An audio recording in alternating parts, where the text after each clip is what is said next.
Hey y'all, I'm Simon Zatyrka. I am ready to take you on an adventure. I'm on a mission to tell stories of chefs of all kinds. I want to see what they're doing, seeing how they got into the business, check out the cool stuff that they're doing now, and some lessons they can share with all of us. Because there's more than just one kind of chef, and I'm out to tell the story. So, without further ado, this is Chef Journeys. Let's check it out. All right. So we are here today with Joe Oliveira. He is a private chef, has been doing it for a good long time, and we are about to dive in and find out what his chef journey is all about. So, Joe, first of all, welcome to the show. I can't tell you how much I appreciate you being here. This has been a long time coming, and I'm really Yeah, excited to be getting going it on is. this. So let's just jump. Sure. Tell me about how you came into the industry. Sure. Industry was my father was dating this woman who was the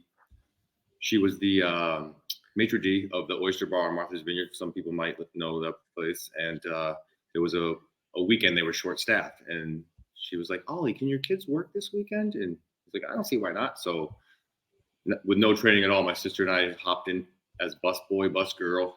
We were the only two on the floor, and just okay, here's a tray, clear table, bring bread, bring butter. Back when butter and bread was a big thing, So we did that, and then worked that one weekend. I think we made like $110 each night, and that when you're 15, 16, that's like I was rich.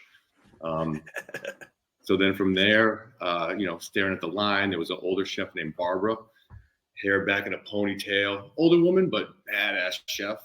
And she was with this guy Robert, and Raymond ran the place, and it was just full blown open kitchen, huge line.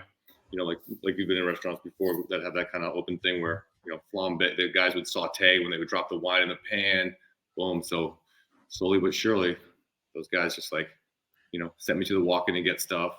Got to see the lobsters, the lemons, the clarified butter, and like, what is this world? And then from there they put Yeah. me on salads on Sundays, and from there it was like, now you're working the grill on the slow days. They put me on the grill, like Monday's dead. Put me on the grill, teach me how to do the whole this is rare, that whole thing. And I got a good education from those guys, and then from there, man, once you're in the game, it's hard to get out. Yeah, it's it sure is. It sure is. But I can imagine that you not I mean at some point, like, I know for myself, I didn't want to get out. Like, I was like, this is Mhm. fun. This No, isn't this is yeah. there's a little adrenaline kicking in the Oh yeah, background. yeah. I mean, so obviously that was the introduction. What kept you there? Like, Yeah, I think the team aspect of it was huge for me. Like working, boom, I was saute, or if I was on grill, the communication stuff, the how long on the whatever it was, scallops, how long on the lobster quesadilla, and you time and everything, and you leave. I don't know about you, but I would leave Saturday nights buzzed up, like I'd had 2 espressos. So I mean, to this day, to go to bed before midnight is tough for me, right? Because yeah, I have that restaurant mentality, which is I don't know if I'll ever shake it, but once I see midnight, I'm like, all right, cool, I can crash now. But otherwise, I'm like, and even now that I'm private, I get out earlier and I'll drive by restaurants, and I'm like, those guys are just getting started, and I'm done for the day. So I kind of miss that. But that for me was probably the biggest part, especially when you're on a good team. I've been yeah, on all sorts of teams, but when you get to a point where you're basically communicating without even talking, which I really like. And yeah, sometimes you get that like that, and sometimes it takes a summer or a few months to settle in. But that for me is probably the one thing I miss now. Being private is just it's me. They come in, they eat. There's an hour and a half of like team ish vibe, but for the most part, it's just me solo. So I definitely miss that realm of the restaurant game. So yeah. I completely feel that. yeah, I've worked in some kitchens where it was you don't have as many people. I've worked in yeah, some little things where you're just like, okay, I'm all by myself. I have nobody to rely on. It's yeah, all got to be me. yeah, yeah. So, I mean, those are all things that just make me buzz. So I'm just like, Right, right. the team Yeah, aspect, the callbacks, all yeah, I mean, I think that for people who haven't been through it, like when they experience it, they're just like, what is that? yeah, Just the same way you right. were. Um, so Yeah, now and you're also real developing quick, some skills, yeah, right? yeah, It's coming along, and what comes next? Like, yeah. is it just work more Yeah, or so then it was like I saw no other way of like what did I want to do. I wasn't going to go do communications or like journalism. It was like I'm going to culinary school. Nice. So on the East Coast, it was Johnson and Wales. You could go to Necky, or you could do CIA. But none of them really had sports, right? So, I was kind of athletic. So Johnson and Wales was the only place that had basketball and athletic kind of stuff. So I chose that. Nice. So I did that, and they only had a 4-day work week, so you had the weekends off, so you could work in restaurants. And don't get me wrong, I learned a good amount there, more like the nutrients and what happens when you steam vegetables versus boil them, blah blah. I learned that kind of stuff. But in terms of what I learned the most of was like as soon as I got into kitchens after that, I was also like a sponge back then. I was like, teach me everything. So that's where it was. So I did 2 years there, and then worked in Boston for a year, and then decided one of the chefs I worked with, Perry, this Greek guy who had a place in San Francisco for a while, said, you got to go to the West Coast. He's like, if you're serious about this cooking thing, you got to go out West and check it out. So took his advice and then did a good 24-year stint out in LA where I met you. Wow. Yeah. Yeah. I mean, by the time I met you, and I think it's good for our listeners and our viewers to understand, you and I worked together back in 2006 and 2007. Yep. You were already you were the banquet chef and I was the restaurant chef, and we got to bounce back and forth into kind of each other's world. Right. But they were very separate, and I think that's, I mean, gosh, the club world was really trippy for me after being so many years of restaurants. Yeah. I guess my next big question is like, so restaurants, clubs, Mm-hmm. how does private chef come up? Like, where does that come from? It's one of those things, when you're not looking for something, you're not trying to date somebody, you meet the love of your life. Like, it was one of those. I'd gotten let go from the private club and had no plan, no resume. I'm out drinking with my buddy Tony, Chef Tony. He hands me his cell phone. He's like, "This is the guy I was telling about." I was like, "What?" And the guy was like, "Hey, my wife and I, are in Hollywood, and we need a chef. We're eating like shit, basically. And when can you start, more or less?" And I was like, let's interview. So I met him on a Monday, and I started a week later. So it kind of, my buddy Tony basically like gift wrapped it for me, more or less. Uh-huh. And it was weird at first because I was in kitchen mode. So I'd get there and crack everything down in like 45 minutes, and I'm ready for dinner, and I have 6 hours till they eat. So I had to learn the ropes of that. There's a fine balance of, you don't have to show up at 1 p.m. if there's 3 people eating at 7 p.m. Right. There's it's kind of an art to that, which takes knowing exactly what makes sense. Right. Awesome. Because I would start with dessert, and once dessert was done, everything else was like, hour and a half max. And then I'm, killing some time, make the place spotless and everything. And they had me cooking in a separate kitchen from their house. So I was just, again, downstairs alone, waiting for them to knock on the door and say, "We're ready." So so that's how it happened. It fell into my lap. And then from there, just kind of from them, they had other friends that would have me come in. "Hey, can you do my son's bar mitzvah on, 13th, whatever?" And then just kind of get pawned off to other people. And they were all cool. I've been in some nightmare homes as well, but, for the most part, I try to, have clients that are respectful and fun, in some really fun homes for sure. I feel like I remember you calling me once saying, "Hey man, I got to go do brunch for these ladies." Mm. And it was like a baby shower or something. And you're like, "I'm just going to do some good food." I'm like, "Yeah, just do light stuff here in Southern California." It's brunch. Yeah. So I think that, it's I mean, it's got to be different, right? Like it's less, it's probably less, I can only imagine, but it's less about, I'm the chef. Here's what I do. It's more like we want. Yeah. Right. Tell us how that change kind of comes in your brain. Yeah, there's definitely where, I've been on the phone with clients or email. Usually it starts on emails like, "Hey, here's what we'd like to have. Can you pitch us some ideas?" And then you send, I'll send a list, 40 different things, pick your top 6, whatever. If it's like a party that's like heavy apps, I'll send them probably 30 different apps if that's all you want. Pick your top 6. Sometimes it goes smooth. They're like, bing, bing, bing, highlight, send it back. Other times, well, we really like the salad bowl at Chipotle. Can you do something like that? I was like, yeah, I could, but if you normally came to your party with Chipotle, just use them. Like you don't need me. Save your money. So there's definitely a different dynamic, and I just learned getting on a phone call with somebody beats a text chain or email. I need 5 minutes on the phone with you, and we can figure out whether the party's 13 people or 130. 10-minute phone call, and then I can pitch you something that is going to be easier for you. Right. Yeah, in California too, everybody likes the healthier stuff. A lot of the stuff that we did at the club, the French heavy stuff. People aren't doing that when they're at home. They want grilled veggies and plank roasted salmon, quinoa salad, stuff like that, which is great. Don't get me wrong, but it's definitely had to switch gears from the restaurant, like dollops of butter and everything. That kind of stops. Yeah. So, Yeah. You mean there wasn't a lot of bacon? no. Oh, Well, man. every brunch I would pitch the waffle, the bacon and cheddar waffle. I would pitch that with the double-sided waffle maker. You get two Yeah. of them going. You put the cheese in first, then the batter, and it just gets this caramel top. So that's a safe go-to for almost any brunch. They're like, oh, I've never heard of that. I've never tried that. I'm like, trust me, you'll like it. You put whipped cream on that thing, and you're good to go, bro.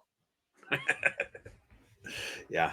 I think I know that for myself, learning to like lighten things up was always a challenge for me. Yeah, I mean, yeah. I think you have the benefit of being a little bit more fit than myself. Body by meatball over here is is a little bit less inclined to do so. Yeah, and some people don't trust that. Some people are like, you're a chef. How come you're so skinny? I'm like, I'm not that skinny. Trust me. I put food down, but I try to mitigate that with an occasional run or something. It's that exercise stuff. Yeah, exactly. Not fun. Let's talk about skill sets, man. Like, Yeah. Obviously the food's different. How do you like? What are the skills that you feel like you had to pick up to get sort of better or good yeah, at being a private sure. chef? A lot of those skills are honestly not necessarily kitchen based. It's kind of more getting to know the people, right? So it's like there's certain houses where you don't really talk to the primary, right? They come in the kitchen, ask you for the coffee. They're not there to talk to you. They don't need, hey, how are you? How's it going on? How was your weekend? They don't, you got to learn when to kind of be quiet and when not to. And another thing that I realized too, working private, is there's probably a chef right now, like at, let's say, the Cheesecake Factory, nearest one next to you or me, that's a better cook than me, right? Like better skill set, probably faster, cleaner. But then to take that person and put them in someone's home and have them try to, it doesn't, there's not that carryover. You know what I mean? It's a different world. Like it's hard to describe until you've done it, but there's a fine line of like, not politics necessarily, but you got to feel it out. And there's a learning curve for every family. Every first job, there's a learning curve, whether it's a celebrity or whatever. Like you just got to kind of feel the house out, So those are the kind of skills that not necessarily have not to do with cooking necessarily, but to make meal service go well. And you're in the kitchen, but your presence needs to be kind of in the back burner, until it's like, hey, so, I heard you got married or whatever, when they come on, when they come on to you with the questions, cool. But otherwise, learning that balance of when can you speak up? When, if there's someone who can't remember a word and the word, it's like, oh, is this the right time I can tell them I know what they're talking about, or zip it. So those are the things that over years, man, I've been doing this since 2009. So Wow. At this point now, you can put me in anyone else's home, and I'm like, I can go through kitchen drawers and like know where the whisk is and the saran wrap, just from all my data on experiences before, where it's just, this is where the flatware should be in most homes. And I'll miss by one drawer every now and then, but for the most part, it's like that's my superpower in the kitchen, is like, here is where the spatulas are or whatever. That's awesome. Yeah. I think, yeah, I mean, a lot of what I really hope to get from continuing to talk to chefs is exactly that. It's like, I want people to look around and understand that as you get out of the sort of the quotes normal chef job, Mm-hmm. and you go to private, that there, you got to be able to know when to talk, know when to talk, Yeah. know when not to talk. You got to know, When's you the time know, to leave? Like, there's been times where it's time for me to drop my. Like, I've seen couples go at it where, get up, take my apron off, very animated. Like, I'm leaving. You guys can finish this. Just so you know, I'm gonna like go to my car, hop on the phone because I'm like I don't need to be there for any of that. There's yeah, those little things where kind of uncomfortable. I've seen enough now where it's like to shake me up, it's going to take a lot. right. I've seen kids get hurt really bad. Cuts and falling off the back of the couch, stuff like that, where it's just do you want some ice? You pull the peas out of the freezer, you just hand it to them. You really don't make a big deal because when kids get hurt, if you react big, they pour it on. So you want some peas, boom, and then kind of disappear. Huh. That's interesting. Yeah, It's being part of the machinery, right? yeah. And at some point, like, listen, you're in their home, right? So you're borderline part of the family. If Right. some families are some people mean it and others just say it because it sounds good, but you're part of the team. There's times where you're going to baseball games with them and, hey, do you want to just come to this event with me? And like, oh, you need me to cook? No, just I think you should come. It's a whatever, Right. somebody's movie premiere, whatever it is. You're like kind of in with them there, and that's also rewarding, super rewarding when that happens because you're like, I'm getting paid to do this, cool. And some of my private chef friends too, gotten cars and free housing and stuff where it's because if you're helping them, streamline their lives, and they're more than grateful, especially if you do a great job. So you can end up with some good ancillary benefits if you're if you kick ass. Awesome. Yeah, Love it. All right. So I need you to think for this one. sure. Just imagine that you are talking to or trying to give some advice to either a young chef or a chef Mm, who's kind of perhaps at the age you were at when it was time to like when you were ready to make that transition, or not even ready to make, just there was a transition coming. What advice would you give to the cook or the chef who's kind of going towards saying, I want to be a private chef, or I want yeah, to check that out? What are your words of wisdom? I think private chef or not, right? And I'm assuming let's go with someone that's like late teens, 19, 20. Something that I didn't get told, which I kind of try to tell everybody that's getting to, is like, you're gonna miss a lot of weddings. You're gonna miss, you're gonna miss holidays. You're gonna miss that. I wanted to do it, but I wasn't aware of just how much life shit I was gonna miss. Right? Whether it was at the JC, wherever, it's like, oh, hey, meet us for happy hour on Friday. I'm like, happy hour? I got 2 weddings for 260 people. Like, I can't meet you for anything. So that for me, um, is something that I wish someone had at least mentioned. And there's, you tell some people like, I know, they know the ropes now. There's enough, I think, social media and stuff out there. Like, people know what the hours are like. But that for me was one of the things that just, once you're in, you're already committed. Right. You can't change your work ethic and all of a sudden, hey chef, I need weekends off. It's not going to fly, Oh, unless you're the breakfast cook. But yeah, that's one of the things that I wish someone had kind of brought up, because I right. got school on how to cook, how to navigate the kitchen, work clean, blah, blah, blah. But that was something that I wish I had known. Um, What and about then advice for also, going into private chef? yeah, so private chefing, and listen, I'm not sure if you're aware of anything at all, but I'm wondering, like, does any school offer that? Like, does the CIA offer that course? Is that a course that's even on anyone's curriculum at all? Because I think it'd be a cool option. It'd be tough to come out of culinary school and go private, right? Right. I wouldn't have been ready. I don't know if you would have been ready. You know what I mean? It's a big jump, but I think it should be whatever, a 3-week course, 4-week course, maybe elective course where you could at least Oh, learn it. yeah. Um, Personal so, chefing 201 yeah. kind of thing. But Yeah. if you're gonna go private, you got to be flexible, dude. You got to be like Gumby. It's like, hey, can we eat? There's parties that, is there any way we can eat at 9:30 instead of 7:30? And they're hitting that as soon as you walk through the door. You're like, sure. Oh yeah, no problem. Like, you just, with a smile, everything you can. You don't want to come off like as an inconvenience to them. Even if it sucks or it is ruining your night because you plan on being out of there at 10:30 and you're Right. just serving the entree at 10:30. So you got to be flexible.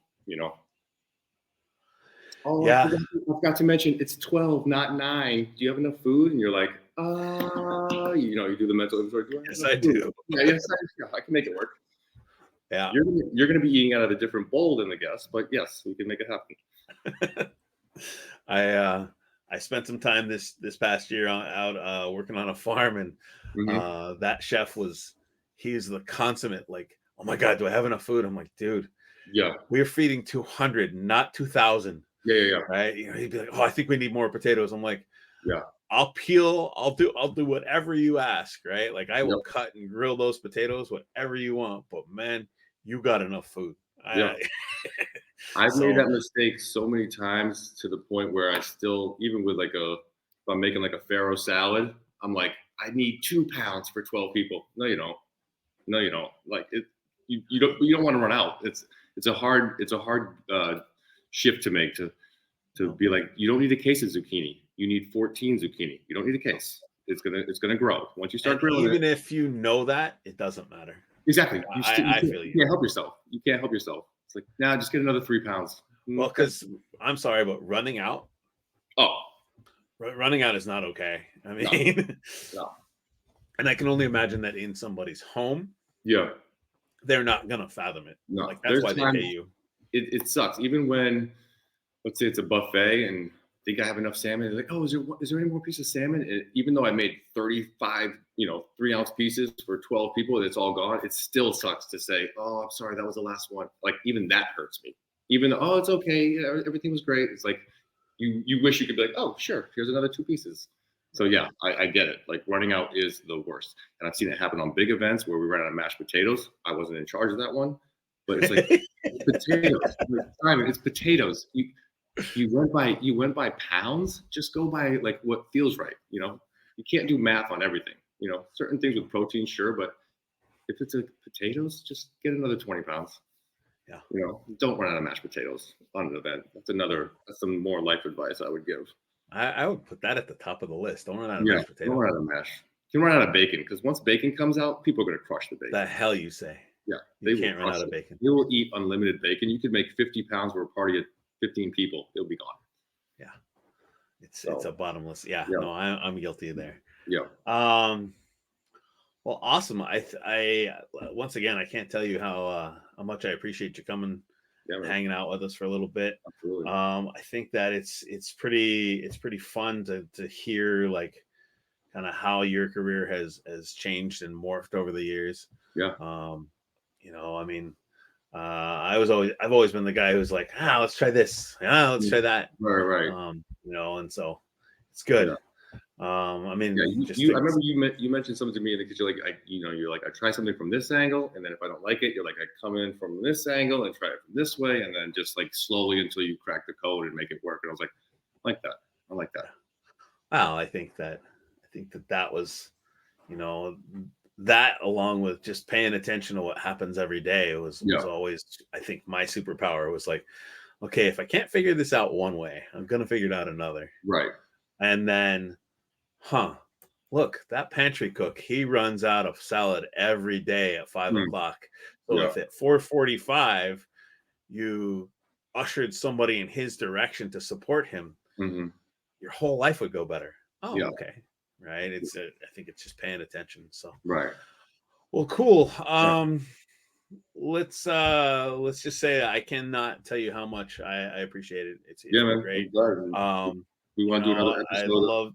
I'd love to talk about, I don't know, maybe someday, somewhere down in the future, we talk about just what it is to do big events. Cause I think that, Yeah, you and I have both seen some pretty large events. I know that we did some large events together, like Jonathan Club yeah, and whatnot. But sure.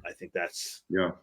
I think that's good for other cooks and chefs to hear. Like, there's some Oh yeah. guys and they're doing, especially with the advent of tasting meal restaurants. It's like, Yeah, yeah, yeah, oh, I cracked 11 oysters tonight. yeah. Sick, Right. right? Let's talk about 1100. Yeah, yeah, exactly.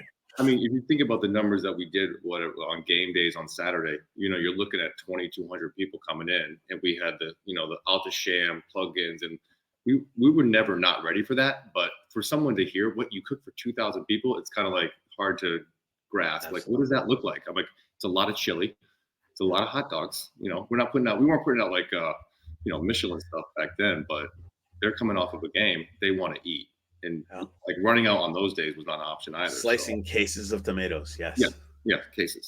Put them in a hotel pan. We'll put them in the walk-in. We're going to use most of them. Yeah.